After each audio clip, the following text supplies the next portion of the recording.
think that doctoral programs in business and in all these disciplines share a lot of features with doctoral programs in most disciplines, which is you're going to spend the first couple of years taking coursework, learning the core kinds of theories and methods in your discipline. Some programs have everyone do some general requirements across the board, regardless of your discipline, and then more detailed, in-depth field requirements. Other programs, you kind of go right into your field. So that's an important difference to think about. After 2 years of coursework, or usually by the end of 2 years of coursework, there will be an exam. And every university has an exam, whether it's called a comprehensive exam, a qualifying exam, a field exam. And this exam is essentially measuring your comprehensive understanding of the major theories and methods in your field. After that point, students really start transitioning into research. And although sometimes there can be some tentative wading into research in earlier years, usually by the third year is when students are really transitioning from kind of taking a lot of courses to actually doing research and eventually kind of producing their own knowledge, whether that starts as collaborative research with faculty or some of your other colleagues in the program, and then gradually moves into your own research, or it starts with independent research. There are lots of different ways that can happen, and a lot of it's dependent upon both the program and your individual discipline. So that takes you to kind of year 3, and usually year 3 and 4 and 5 are spent kind of figuring out and doing what your own research project or projects are, and eventually producing a piece of original work in the form of a dissertation. And the forms and formats of dissertations vary, but typically there are 2 or 3 papers on either a related stream of research or 2 or 3 kind of pieces that you've done during that time period once you've kind of transitioned into research. And usually that program and that experience culminates in either an oral exam of some kind. In some places it's called a dissertation defense. So that format kind of varies also by program as well. And usually most of your 5th year, and most people can finish these programs in 5 years, is spent on the job market. So going out there, getting your research out there, talking about it with other people and other schools, and ideally landing a great job at the conclusion. Admissions criteria. Again, there's variance among programs, but basically we want everyone needs to have an undergraduate degree. There's no graduate degree required, although some people do enter programs with graduate study, whether it's a master's degree, an MBA. In some cases, we have students that have a doctorate in another field who are transitioning into one of our disciplines, but it's not required. Usually a standardized test score, GRE exam in some cases, GMAT exam in some cases. This is another thing you're going to want to check because those requirements vary from school to school. Letters of recommendations and a personal statement. And a personal statement is really a way for you to tell the admissions committee kind of what brought you to this point, what you're interested in studying, and why this particular school and program is a good fit for you. I'm going to wrap it up, but we can talk more in the Q&A. But the one thing I would say is that the question I get asked a lot is, what should I be looking for in a program? And the advice I always give students is, you want to really do your homework. Go to each school that you're interested in. See what the faculty in your program and in your discipline are doing. Read their CVs. Read papers that they're working on. See working papers. See what students, many of whom have their own websites out there, are working on in that program. And ultimately, look for places where there are a number of people who you think are doing work that's interesting to you and or who could support the kind of work that you want to do and add value to it. I think the wrong strategy is to find and fixate on one person who you think may be, and may be in fact, a superstar in the field, and kind of throw all your chips in with that one person. That's a really big gamble. So I'm going to turn it over to Anat. Thank you, Dr. Erstein. Sure. Professor Admati, why academia? Can you tell us a little bit about the contribution to business practice, the financial rewards, the lifestyle, maybe some interesting research. And you're doing? You're only giving me 8 minutes? I know. We could probably go on and on. Yeah, I can. I think when you think of academic career, and I now have been in this career for a scary almost 30 years or something, but not quite, but 30 years since I started the PhD program. Is that right? Yeah. I think it's hard to think of a job that has more autonomy and more freedom to a person, where you actually do not, on a day-to-day basis, have a boss. And you really can follow a lot of your own urges and interests and control a lot of your day-to-day activities. The biggest freedom you have is the research freedom to think about things that you think are interesting, that grab you, that you want to know the answer to. And that's an amazing freedom that an academic usually has. We're not usually told what to do research on. We're informed by the fields and by our own understanding of what needs to be done next, or what we think we can do next ourselves and how we can contribute. There's a lot of things you can choose within the job, so that you can really tailor it to your own taste. Some people like to work with other people. Some people like to work alone.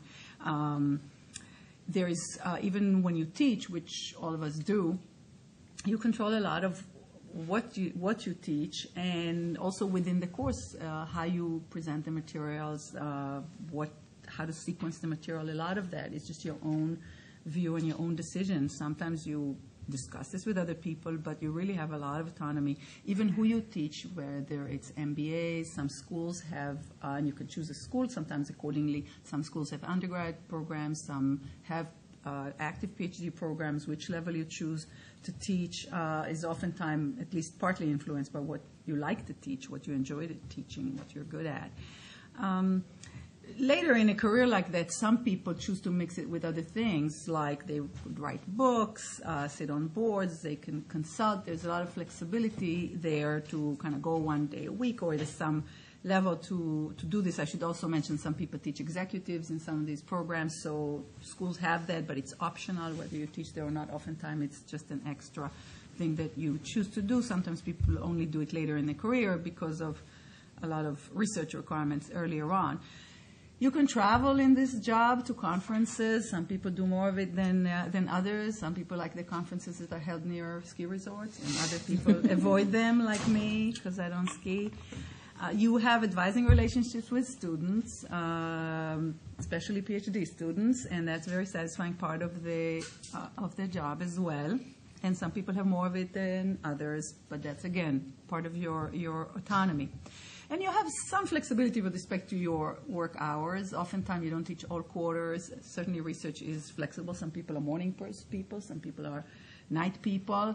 But I like, especially for the bulk of the first decade or two in this job, and oftentimes at periods of time within the job, I like a colleague of mine once telling somebody that this is an extremely flexible job. You can work any 80 hours a week that you want. So it is a lot of work oftentimes. And sometimes I, at the very beginning of my career, I remember walking out of the building, and the problem I'm thinking about is like, I can't think of anything else because I'm really obsessed with, solving that problem or finding the proof or whatever. And I remember looking at faculty assistants going home and thinking, wow, they're done. They don't take their work home with them like I do. So there is that. It really can be, people can become workaholic, can not have a balance, but it's, again, in your hands to have the balance. The other thing I would say is that it's an exciting job because it's always interesting and it's always new. You can always learn a new subject, sort of leave a research area that you kind of get tired of and kind of feel like you've said what you said, and then move to some other area. Then when you do the research, if you're lucky, you make a difference in this research. You create a new idea that other people then proceed with, and you feel like you made a little difference to the research, and then eventually trickling down to to maybe the practice even, or our understanding of how systems work, or how to understand various processes within business. Now, in terms of lifestyle, I would say it's not a job where you usually become extremely rich, but it's a fairly well-paid job. Some people, if they really enjoy it, say, I can't believe they pay me to do this. So, but it is work. But if you like it, and if you're a good fit for it, it is well paid for that kind of thing. If you really enjoy it, but that's true for every job that you enjoy, probably. Also, within business schools, I would say that we are lucky because business schools the business schools that are research-oriented tend to have resources for research quite big. And so we don't end up spending a lot of our time writing grants and depending on soft money for research, because we're very well supported to go to conferences, to get data sets, to have the time in the summer to do research and all of that, to have research assistants, all the stuff that we need. So, and then the other thing about this career is that in most places we have this wonderful invention called the tenure system, which basically the way it works is you get an initial contract for working, and it's usually a few years, so it's not like it's going to be over in a year or anything. You do have a little time, and then it gets renewed, you get reviewed, depending on your research and other things. You will hopefully get it extended for a few more years. Meanwhile, all this time there's some kind of a clock that's ticking, and it's called the tenure clock. And that system, which could be 7 years, sometimes more, sometimes less, is ticking with this sort of up or out system, where at some point you get reviewed, and if you do make it through that system, the clock stops ticking. And at that point, you really have a lot of flexibility. And the nice thing about that is that you do not have to, you can really go deeply into research subject, and you can take some chances with that. And that is the idea behind this system. It's not just to give us job security. It's to allow us to be bold in our research, and it sort of rewards innovation. I had a PhD student actually write a paper on that, book several, on how this kind of system encourages people to take leaps in their research and try and allow themselves to fail sometimes as well.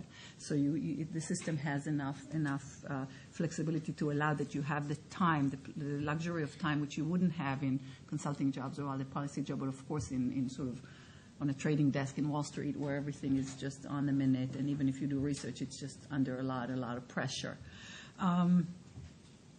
And then in terms of lifestyle as well, I'd say the flexibility is very nice. It's nice for families. Faculty oftentimes can coach Little League and do these kinds of things that allow some balance in their lives. And, of course, they end up preparing class at 1 a.m., but it's their choice. They don't have to do it that way. How am I doing? You asked me to talk about really interesting research in my field, but I knew I won't get there, so. Thank you, Anat. Plus my field, of course, was dumped on the last 2 years, so. Perhaps we'll get about finance research, right? I'll tell you how to fix it all. Right? Thank you. Research, obviously, is a significant part of a career in academia and as a doctoral student. So, Baba, perhaps you can tell us what type of research is being done in a business school. What's it like? Let me start off by saying what it is not like. Okay. When I joined the PhD program at Duke, I'd already worked for 6 years. I had an MBA.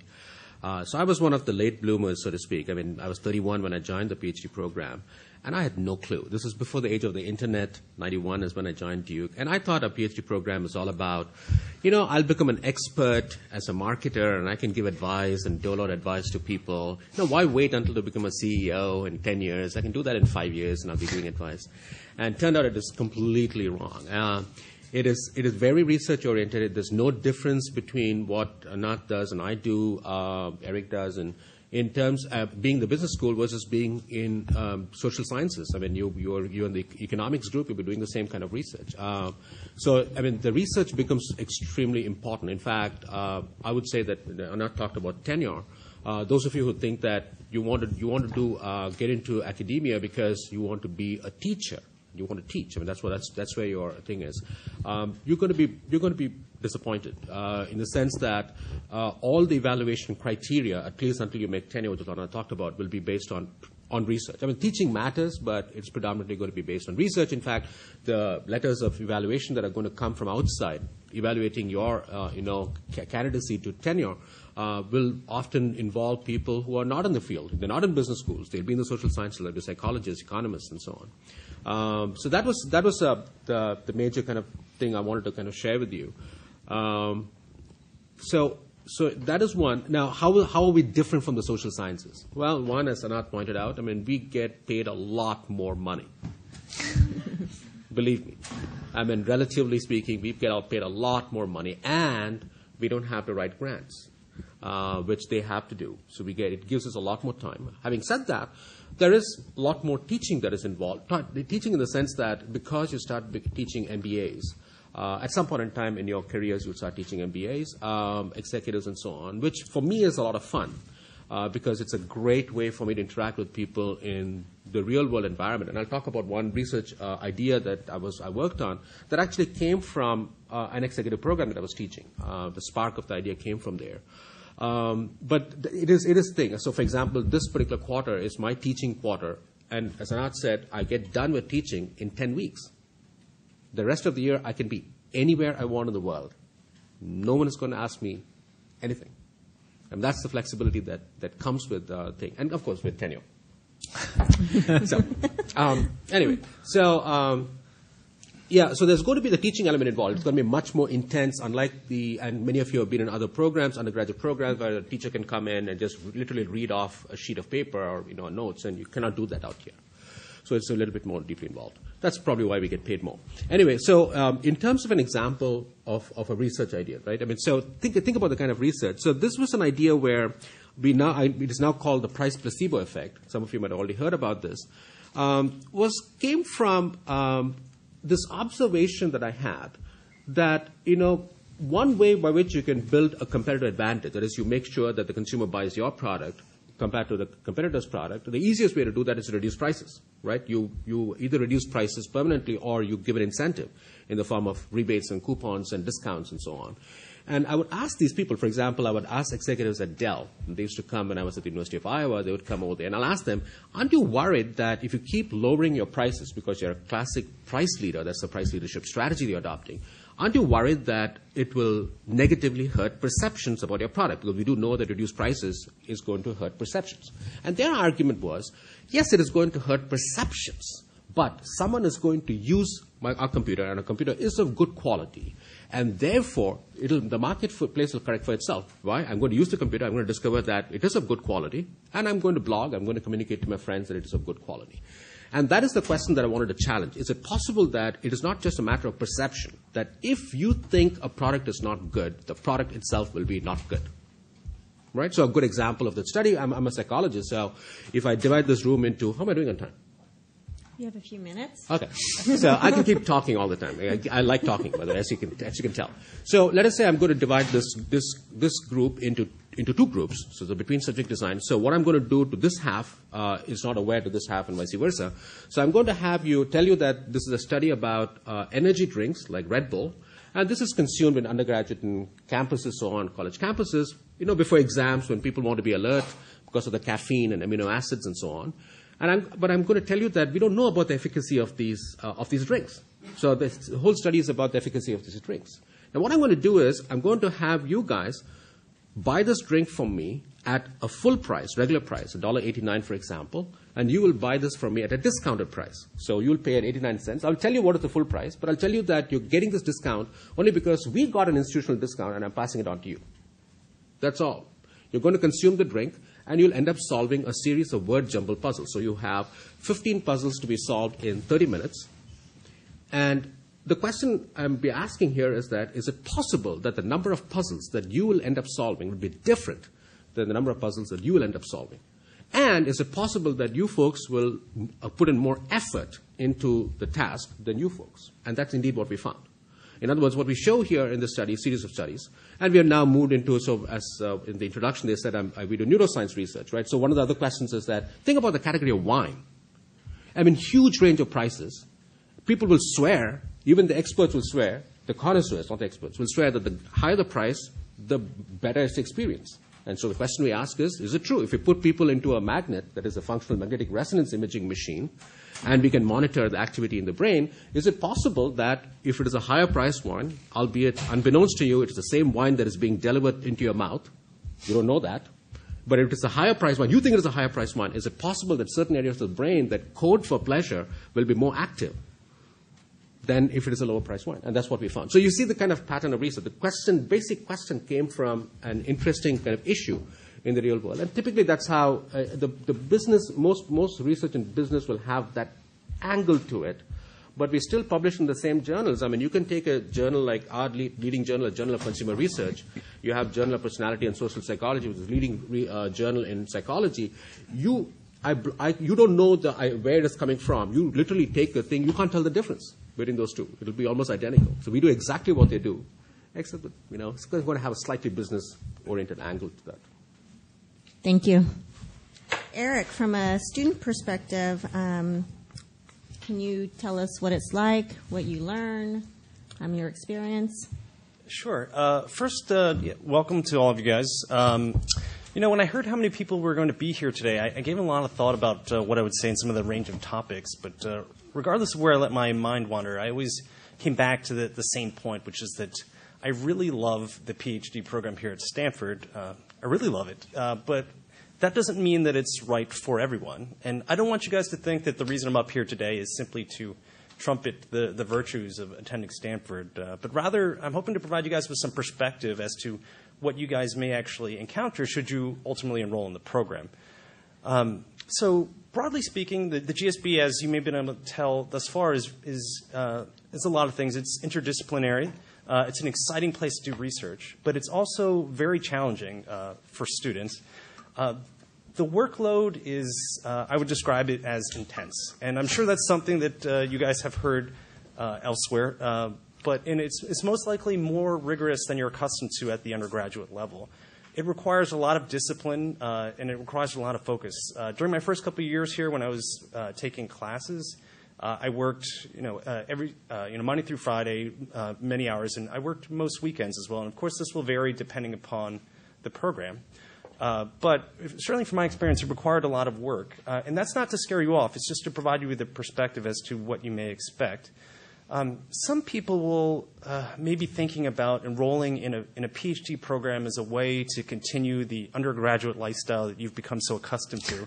I don't recommend that. Really, the people who do well in the PhD program, obviously, it takes a lot of brains, but I think more than anything, it requires a lot of hard work and dedication. That's something that you want to make sure that you have, but also convey to the admissions committee that that's something that is special about you. I would say that one of the great things that makes all that hard work possible and oftentimes enjoyable is that the Stanford GSB is not only interdisciplinary, but it's also a very cooperative environment in the sense that there's something about being here at Stanford or the GSB that makes people seem to be in a good mood. Maybe it's being here at Stanford or the typically very nice weather, but it really breeds a good sense of cooperation among the students, which helps a tremendous amount in getting a very broad array of perspectives to help you to solve problems. One of the things you'll learn here is that it's so important to be able to learn from other bright individuals who don't necessarily come from the same background that you do. It really helps a lot in terms of solving problems and opening your eyes to things that you would not have normally thought about. So in addition to things that you may also learn at the program is that there is a tremendous distinction between undergraduate and graduate courses in the sense that my experience as an undergraduate was that there was more of an emphasis on things like memorization and basic principles, whereas at the graduate level, you really need to have a very strong concept of or understanding of precision and higher analytical reasoning and creativity. Those are the things that are really going to help separate the people who do well in the program versus those who do not. You'll learn to think like an academic, and this is both good and bad. I think you learn to think like an academic not only for research purposes, but it changes the way that you see everyday, normal, day-to-day things. Like you'll think about the world differently in terms of statistical inference and incentive structures, and of course rhetoric and discourse. I remember a couple months ago, I was watching television with some of my friends who aren't PhD students, and there was this Mountain Dew commercial that came on, and it mentioned that, it said, fact, men are 3 times more likely to be hit by lightning than women. And just as a very visceral reaction, I just belted out in a very measured, incredulous tone that, oh, you didn't control for self-selection. And the people who looked, my friends were looking at there, were sitting next to me, they were looking at me, as if I was a very big nerd. And that's probably true, but it's something that you grow to be accustomed to. And that's sort of the way that it changes your thinking is a very powerful and wonderful concept. And once you realize, you learn to embrace the change in the way that you think about the world, when you get to learn from the world's experts on these subjects, it's a really wonderful feeling. So in case I have sold you, or they have sold you on the merits of applying to a PhD program and you guys feel that you're ready, a couple things that I would recommend in terms of the application process is that it's so important that you figure out that the program is right for you. And by that I mean speak to faculty and administrators, speak to current students. I think current students will give you a real strong indication as to what you're going to expect in your individual program. Figure out the structure of the program and figure out if people are happy there. I don't say that simply because I'm happy here, but when I was in your position a couple years ago, I visited schools and I talked to students at various places, and I got the sense that there was a lot of variation in terms of where people were happy. And that makes a big difference because the general collective mood of the community, it has a lot of ripple effects, not only in terms of how people interact with each other, but certainly the cooperation among students.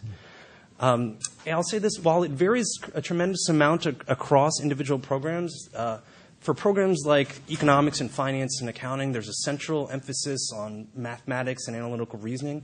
That often separates the people who have basic undergraduate training versus those people who are ready to make the leap towards a higher level of graduate training. This, of course, varies from program to program, but I found that it makes a very big difference in making a smooth transition if you had, if you thought about these concepts and have this sort of basic background. It's certainly not required, but I think, from my perspective, it's helpful.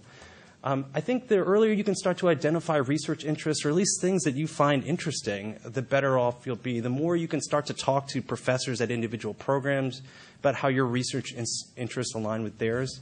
I think that's something that's helpful to make sure that you're the right fit for the program, but also to convey to the professors that you're thinking about these broader issues.